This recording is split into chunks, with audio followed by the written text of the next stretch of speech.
Agosto Dourado, mês do aleitamento materno. Esse é o assunto desta semana no Papo de Mulher. Acompanhe.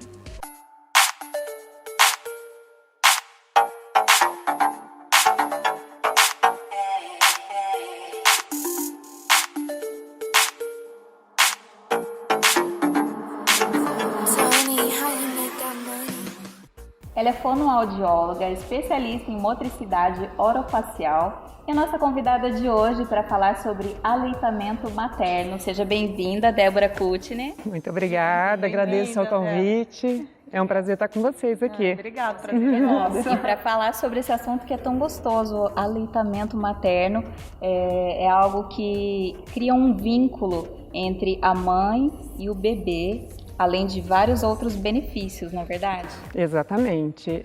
Eu falo assim que o aleitamento materno, a amamentação, é uma coisa assim extraordinária. Não é só para a mãe e para o filho, é para uma família. Por isso que a gente fala do rede de apoio, da família estar unida, né?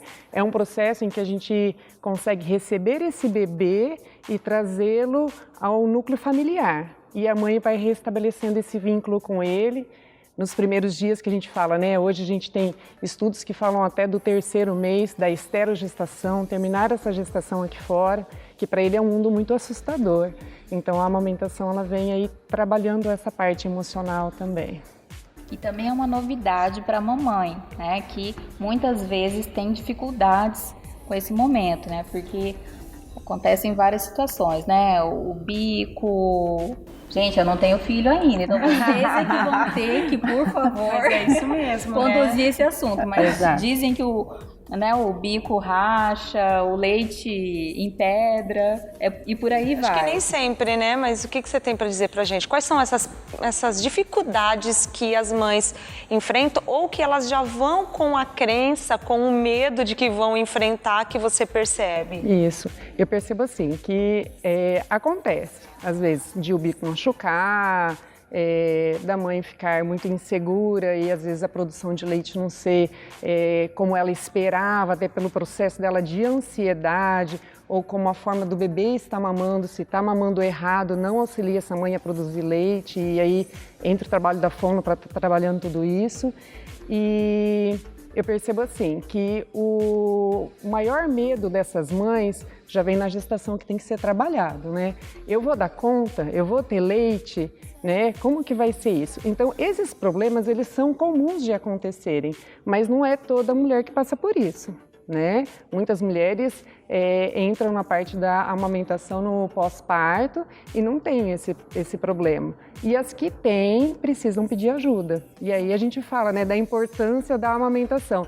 Não pegar um fator assim, olha, estou com um problema, então já entra com desmame, já entra com uma fórmula. Não, eu preciso pedir ajuda, que tem como reverter muita coisa hoje, ser muita coisa trabalhada. Tem vários caminhos antes desse leite artificial, né? Exatamente. Tem muita questão de idade, porque assim, eu tive um filho com 24 e depois com 36. E eu tive muita dificuldade no segundo na amamentação, não conseguia amamentar. Tem muito essa questão da idade, a diferença de idade da mulher? Da mulher ter mais idade e não produzir leite? Isso. Não, muito provavelmente é o bebê que não estava te ajudando a fazer esse processo, né? A criança, quando ela mama e ela pega a mama de uma forma errada, ela pega mais no mamilo, no bico do seio e não tanto na areola, o encaixe dela não é satisfatório, ela não consegue fazer a ordenha e estímulo para essa produção. Então a gente fala assim, que a mama é uma produção, ela não estoca. Então quanto mais eu tiro, mais eu estimulo, mais ela produz.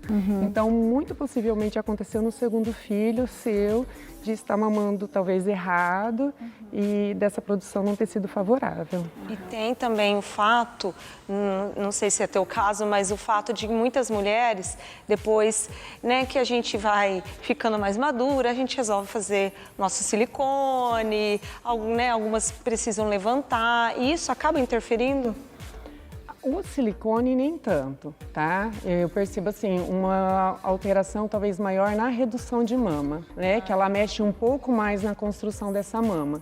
Mas o silicone não. O que ele dificulta bastante é quando a mulher entra naquele período de apojadura, do 3º ao 5º dia, onde o leite desce um pouquinho mais. E aí o silicone já é um volume e aquele volume maior vem e talvez estica um pouco mais essa mama e a criança fica com dificuldade de pega nesse período. E daí é onde é importante fazer o processo de uma pré-ordenha, né, antes de colocar o bebê para mamar, para a mama não estar tão esticada na hora do bebê pegar. Aquela concha de amamentação ajuda nisso? Não, hoje a concha, a gente está desaconselhando o uso da concha. Eu gostei tanto quando eu usei. Aí você já me dá essas dicas aí quando eu tiver o meu, hein? Eu falo assim, que tudo vai mudando, é um processo, né? Sim. O que a gente vai estudando e atualizando, né? Sim. Antes usava a concha, hoje a gente não usa mais, por quê? Porque a concha, ela fica úmida, né? E aquela concha, muitas vezes cai o leite e isso contamina, cria micro-organismo e pode ser uma porta de entrada se a mulher tiver alguma fissura, algum machucado na mama e fazer uma mastite, né? Débora, então a gente contraindica. Você falou uma fissura. Eu coloquei casca de banana. Tomou sol? Sol não.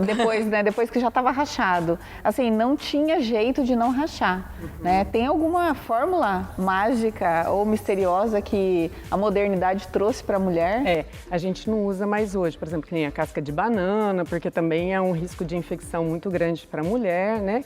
Hoje tem bastante tratamento de laser, mas o que mais ajuda na cicatrização é a correção da pega da criança.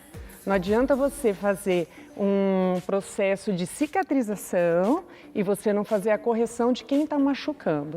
Então você cicatriza e continua machucando. Aí a importância, né, que a gente fala assim, da fono especialista em motricidade orofacial, que ela vai entender a musculatura desse bebê para saber o que precisa. Às vezes alongar, às vezes abrir mais a boca, às vezes é uma língua presa, é um freno de língua. Então isso tudo pode interferir. E a família e o companheiro também podem colaborar e muito nessa situação, né? Para que a mulher também se sinta mais à vontade, se sinta mais querida ali, mas tenha um aconchego da família para que ela também possa ter esse momento, que é um momento muito sublime para a mulher, né? Sim, eu trabalho em 2 hospitais, hoje aqui em Maringá, e eu sempre converso muito com os pais, que eles têm assim um ponto muito importante na parte de amamentação. Porque o pai que apoia a mulher, você vai conseguir, era seu sonho amamentar, vamos juntos, o caminho se torna um pouco mais favorável, né? E o pai ajudar, por exemplo, a mulher amamentou, ele vai pegar no colo para ela conseguir dormir um pouco, descansar um pouco, ajuda muito. Porque a produção de leite, ela precisa também desse repouso, desse relaxamento, que a gente fala assim, que a adrenalina não combina com a oxitocina, né? A oxitocina que ajuda essa ejeção do leite, a prolactina, a produção. Então, esses hormônios não combinam muito com a parte acelerada, nervosa, brava da mulher, né? Então, a gente tem que resgatar e deixá-la num ambiente um pouco mais tranquilo. Então, a família, a rede de apoio, e em especial, né, as mulheres que são casadas, que o marido apoia, isso é muito importante. E também vai ter uma importância, uma relevância muito grande para o bebê, esse aleitamento, né, no crescimento dessa criança. Isso, tanto a parte nutricional, que isso eu acho que é o que é mais comum das mulheres saberem, que o leite materno é o padrão ouro, por isso que a gente está no agosto dourado, né? Que o leite é um padrão ouro, né? Ele tem a cor de ouro, né? Que é o melhor alimento para todas as crianças. Eu até brinco com as mães assim, que há 22 anos trabalhando com amamentação, há 22 anos o leite materno é a primeira escolha de qualquer pediatra, né? Que é o leite mais importante que tem. Então, além dessa parte nutricional, a gente tem a parte de desenvolvimento de fala, desenvolvimento da arcada dentária, de toda a parte orofacial da criança. Então, a gente fala assim, o queixinho, eles nascem com o queixinho lá para trás e a amamentação, o movimento da amamentação, dessa ordenha que o bebê faz na mama da mulher, que vai fazer esse crescimento desse queixo. Quer dizer, a natureza é perfeita, né? Isso. E tem contraindicação, mulheres que não podem amamentar, que precisam tomar algum medicamento para cortar? Quais são os casos mais comuns? Por exemplo, né, como eu tive câncer de mama, fiz mastectomia bilateral, né, a mama saudável eu retirei também por, né, precaução. Eu até te perguntei, né, antes da gravação, porque é um dos meus sonhos poder amamentar, ter filho, né? Então, eu espero poder, né? É uma situação dessas, como a Leda acabou de comentar. Alguma doença transmissível? Como que está hoje essa? Então, a gente tem 2 casos. Tem a parte das doenças, né? Como você falou, por exemplo, uma mãe com HIV e que daí a gente tem a contraindicação da amamentação para não estar passando para esse bebê. Mas, em questão de tratamento de doenças, existem muitas medicações hoje que o benefício do aleitamento, ele sobrepõe ao risco da medicação. Então, todo medicamento ele tem que ser primeiro olhado se pode, porque ele vai passar pelo leite, e se o médico liberar, pode amamentar. No caso da mãe, né, que você até comentou no seu caso da mastectomia, que é a retirada da mama, tudo, né? A mulher, se o teu médico autorizar, a mulher ela pode fazer o que a gente chama da técnica de relactação, que é colocar uma sondinha no peito e o bebê mamar. A gente faz isso muito com mãe que adota também, por isso que a gente fala que é a parte linda do vínculo, né? De você trazer esse bebê para a parte do ninho, né, da família. Então, eu já tive mãe que adotou e conseguiu ir estimulando, conseguia fazer até o que a gente chama de aleitamento misto. Ter um pouquinho do leite dela e tendo o leite de fórmula junto, no caso. Tamanha vontade, né, de amamentar e de ter filho. Sim. Tem até um estudo de um pai que amamentou no Sri Lanka, no desespero, né, que a mãe tinha falecido. Gente. E ele, no desespero dessa criança, né, isso tem na internet, é um homem do Sri Lanka que ele amamentou. E não tem nada a ver, assim, com outras alterações. Era a necessidade do bebê dele e ele colocou. Então a gente fala que assim, a nossa mente não faz, isso, né? O estímulo e a vontade, né? Aquilo que você sonha, que você acredita, eu vou conseguir. Por isso que eu falo, né? As mães que acabam tendo em algum momento uma baixa produção de leite, assim, se procurar ajuda e tiver estímulo, a gente consegue fazer esse retorno. Eu ia te perguntar isso, em que momento que a mulher ela tem que procurar ajuda? Porque eu sei que quando você está no hospital, você tem o apoio da fono, que vai lá, te dá todas as dicas. Aí você vai para casa. Sim. E aí você tem aquela, será que eu estou produzindo? O neném está chorando, será que é cólica? O que eu faço agora? Aí vem os familiares. Não, você não está produzindo leite, dá o complemento, né? Sim. Então, assim, qual que é o momento ideal para procurar ajuda? Eu falo na primeira dificuldade. Porque, assim, quando você tem uma dúvida e uma dificuldade, ela só cresce. E, que nem você falou, né? A família, tá com fome, dá isso. Quer dizer, a sua rede de apoio já está quebrada. Ela não está te apoiando, né? Porque quando a gente tem uma rede de apoio, na sua primeira dificuldade o que a gente pode fazer junto? Né? Seria, vamos procurar ajuda junto. Estamos juntos, não é você que está com dificuldade. Estamos, porque estamos juntos na situação. Sim. Né? Isso é muito legal. Como se fosse uma culpa da mãe, né? Um cargo, eu acho que E existe um preconceito, se você não está amamentando, as pessoas, elas assim, te julgam, né? Você não amamentou, né?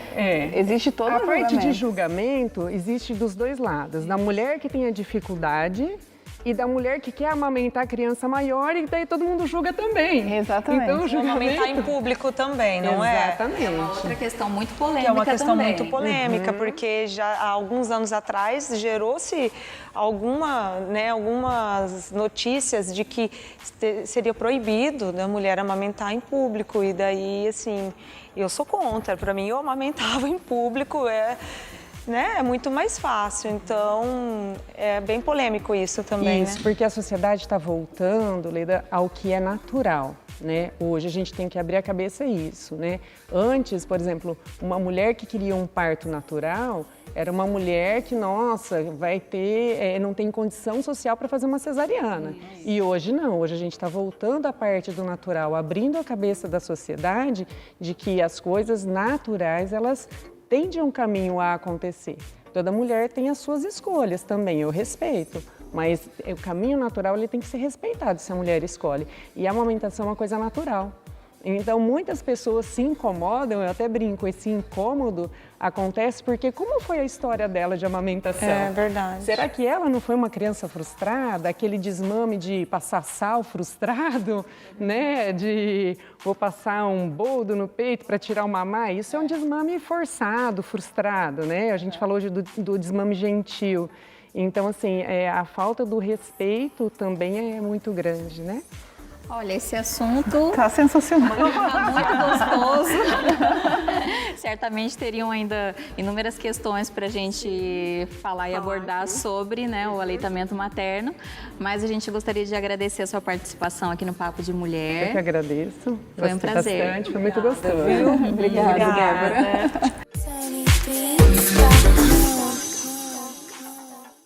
E o Papo de Mulher vai ficando por aqui. Semana que vem tem mais. Até lá, tchau, tchau.